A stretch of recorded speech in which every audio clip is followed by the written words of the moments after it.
Ibang sarap ang dulot nito sa akin kapag ginagawa ng partner ko. Ano nga ba ito?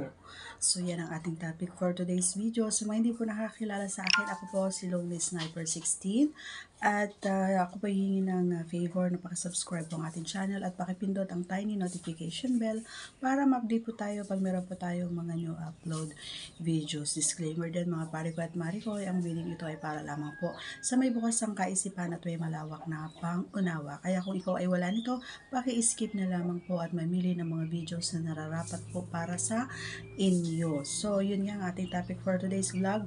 Ano nga ba yung ginagawa ng partner ni Lonely Sniper na talaga naman na iba yung dulot sa kanya. So, may kanya-kanyang diskarte ang mga kalalakihan ng mga pare ko, no? Katulad mo na nanonood, alam mo kung saan yung kiliti or kung saan na mo hahanapin yung pinaka gusto ng partner mo na talaga naman na makakaramdam siya ng libog, di ba?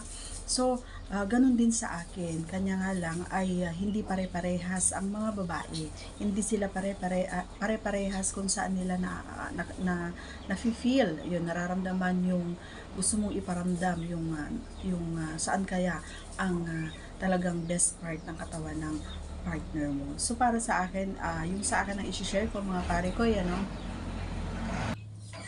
Yung sa akin kasi mga pare ko is talaga naman kapag ginagawa ito ng partner ko or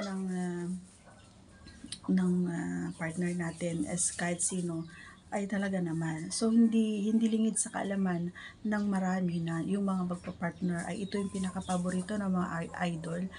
Pero hindi madalas na ginagawa ito sa mga partner natin kasi nga may mga dahilan, may mga reason kung bakit.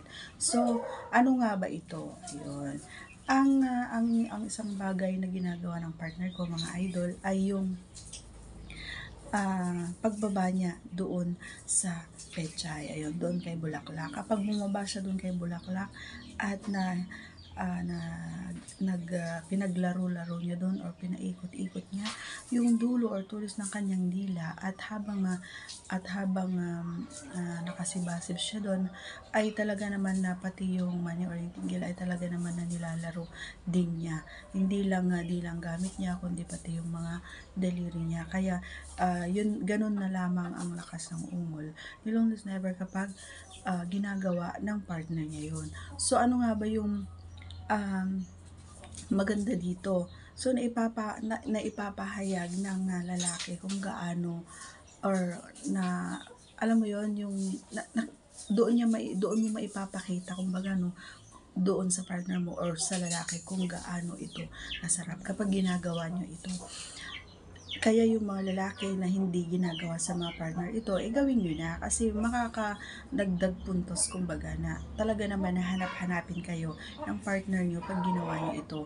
Umaba kayo at sumibasig doon at kainin mo yung pecha niya at hanggat maaari, ayan, huwag mong kakaligtaan yung tinggil, ayan, and lalong-lalo na subukan mong maglabas-masok ng dila mo doon sa kanyang buhos, sa mukha na ni Pechay, yan. So, yan ang aking ma-share ngayong araw na ito mga parekoy. Walang masama kung isusubukan mo dahil para naman sa inyong dalawa yan. Para hindi mawala ang, alam mo yon hindi tumamlay, ayan, ang samahan ninyo, lalong-lalo na sa pakikipag-SDX. So, that's all for today's video mga idol. Sana ay may nakuha kayong tip para kay Lonely Sniper para sa inyong pang-araw-araw na pagsasama ng iyong partner.